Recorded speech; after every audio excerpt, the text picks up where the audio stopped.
दिसंबर का जो महीना होता है ना, वो कार मार्केट के लिए काफी डाउन भरा रहता है, क्योंकि बहुत सारे लोग होते हैं जो सोचते हैं अब नया स्टॉक आएगा, हम नया स्टॉक लेंगे, हमारी गाड़ी एक महीने बाद ही एक साल पुरानी कहलानी शुरू ना हो जाए।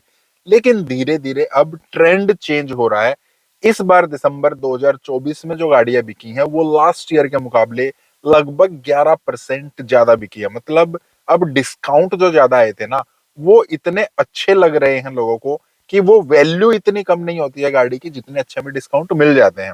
तो हम ये बात कर रहे हैं 2024 दिसंबर लास्ट मंथ में ही कौन सी कंपनी ने क्या ग्रोथ दिखाई है, क्या डाउनफॉल दिखाया है, किस वजह से दिखाया है। हेलो, मेरा नाम है अमित और आप देख रहे हैं daily auto live. Number one पर ऑब्वियस सी बात है मारुति सुजुकी।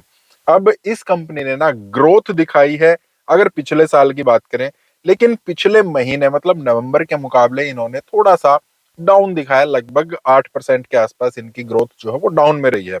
अब इनकी जो ग्रोथ रही है ना, वो एसयूवी में ज्यादा रही है। जो इनकी हैचबैक टाइप गाड़ियां हैं वहां पर थोड़ी कम रही है।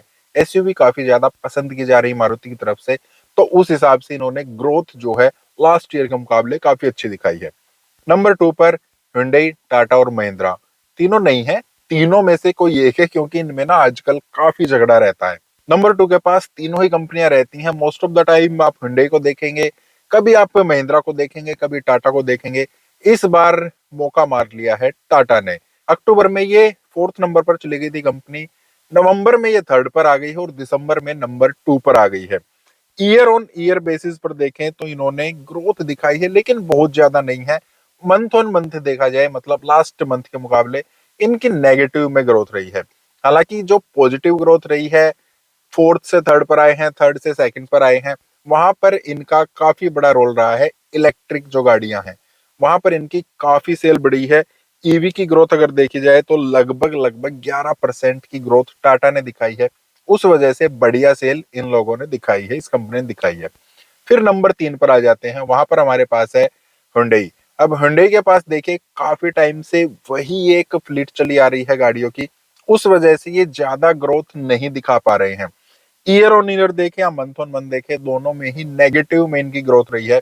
कोई ज्यादा पॉजिटिव नहीं कर पाए हैं और उसी वजह से सेल्स भी इनकी थोड़ी सी कम रही है।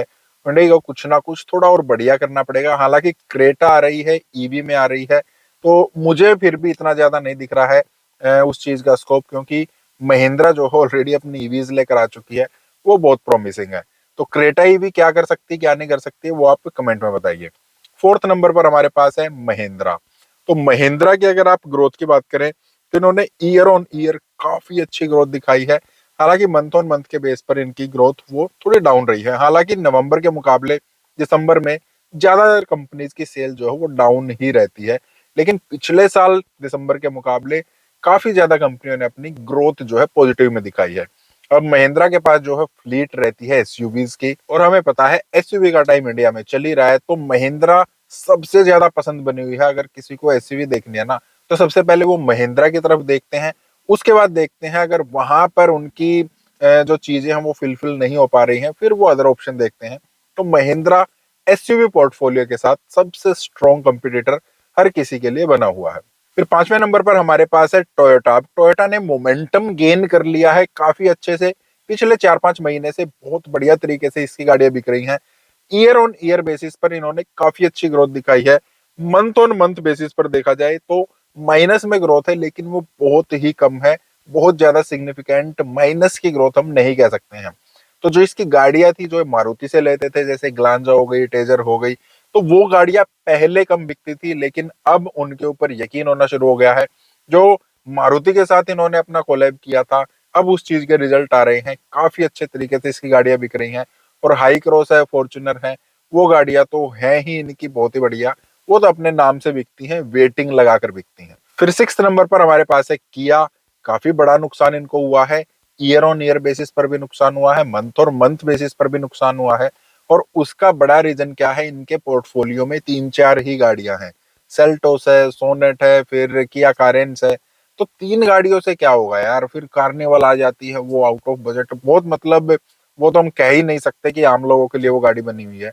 तो सिर्फ तीन ही गाड़ियां हैं, वो भी 10 लाख रुपए से ऊपर निकल जाती हैं।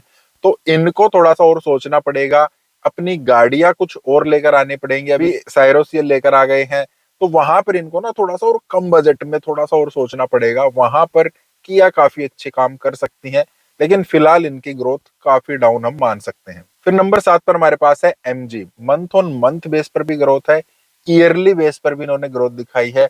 मेन रीजन है एमजी की जो विंडसर आ गई है ना, काफी अच्छे नंबर्स में बिक रही है।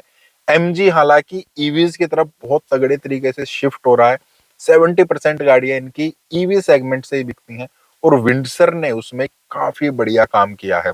तो प्रॉमिसिंग गाड़ी है, बहुत बढ़िया तरीके से नंबर्स में बिक रही है, और इसके जो रिव्यूज है ना वो भी काफी पॉजिटिव हैं। उस वजह से एमजी ईवी मार्केट को पकड़ती जा रही है। अब इसके बाद जो भी कंपनी आ रही है ना, उनकी सेल माइनस में है या प्लस में है, उसमें ज्यादा फर्क शायद नहीं पड़ेगा, क्योंकि इसके बाद डिस्काउंट का जो खेल है ना, इन कंपनीज को काफी ज्यादा फायदा या नुकसान कर सकता है। जैसे 8वें नंबर पर हमारे पास होंडा है। ईयरली बेस पर अगर देखा जाए तो इनकी पॉजिटिव ग्रोथ नहीं रही है, माइनस में रही है, लेकिन मंथ ऑन मंथ इन्होंने पॉजिटिव ग्रोथ दिखाई है। अभी न्यूज भी आ चुकी है कि निसान और होंडा दोनों का जो है कोलैब होने वाला है। वहां पर बातचीत इनकी हो गई है, लगभग फाइनल हो गई है। डिस्काउंट काफी अच्छे इन्होंने दिए हैं। फिर न्यू अमेज आ गई थी, उस वजह से नवंबर के मुकाबले इन्होंने ग्रोथ दिखाई है, लेकिन लास्ट ईयर दिसंबर के मुकाबले इनकी ग्रोथ इतनी अच्छी नहीं रही है। स्टिल ये उसी पोर्टफोलियो पर चल रहे हैं जहां पर इनके पास एसयूवी गाड़ियां इतनी ज्यादा नहीं है। एक ही एसयूवी लेकर ये चल रहे हैं, और सेडान है, तो सेडान का टाइम नहीं है, और ज्यादा इनको सोचना पड़ेगा। कोलैब तो हो गया, लेकिन कोलैब से पहले भी तो कुछ आपको करना पड़ेगा ना। तो गाड़ी लेकर आइए, बढ़िया लेकर आइए, एसयूवी टाइप गाड़ी लेकर आइए, तभी कुछ हो सकता है। फिर 9th पर हमारे पास है VW। अब मंथ ऑन मंथ बेसिस पर इन्होंने ग्रोथ दिखाई है, ईयरली बेस पर इनकी ग्रोथ माइनस में रही है। डिस्काउंट काफी अच्छे आ गए हैं गाड़ी पर, तो गाड़ियां ज्यादा बिक गई हैं। डिस्काउंट नहीं आएंगे तो इनकी गाड़ियां नहीं बिकेंगी। और सेम रहा है नंबर 10 के लिए, वहां पर हमारे पास है स्कोडा। लगभग उतनी ही growth month on month base पर इन्होंने भी दिखाई है जितनी VW ने दिखाई थी, और लगभग उतनी ही ग्रोथ माइनस में इनकी रही है ईयरली बेस पर अगर देखते हैं, जितनी वहां पर VW ने दिखाई थी। तो ये दोनों तो इसी हिसाब से हैं। अगर आप डिस्काउंट थोड़ा ज्यादा दे दोगे तो इनको खरीद लिया जाता है, क्योंकि गाड़ियां बहुत बेहतरीन है, लेकिन प्राइस जो है ना वो अपने कंपटीशन के मुकाबले थोड़ा ज्यादा लेती हैं, थोड़ा प्रीमियम लेती हैं। गाड़ियां हालांकि प्रीमियम है, प्रीमियम क्वालिटी है, प्रीमियम इंजीनियरिंग है, लेकिन फिर भी पैसा ज्यादा लग रहा है। तो बात तो वही आ गई ना यार, ज्यादा पैसा क्यों दे जब कम पैसे में हमारा काम चल रहा है।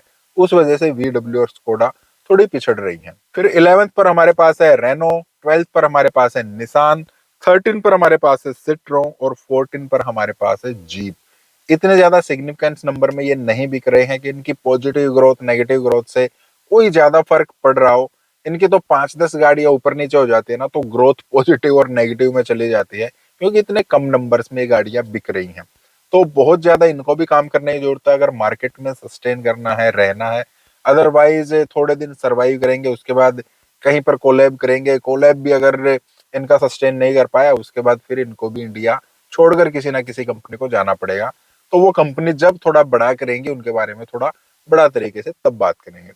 तो आप कुछ इस बारे में कहना चाहते हैं, क्या ग्रोथ रही, क्या नहीं रही, किस कंपनी को क्या करना चाहिए, क्या नहीं करना चाहिए, वो आप कमेंट कर सकते हैं। बाकी स्टेक वीडियो लाइक करना, चैनल को सब्सक्राइब करना। मिलते हैं, थैंक यू, बाय बाय।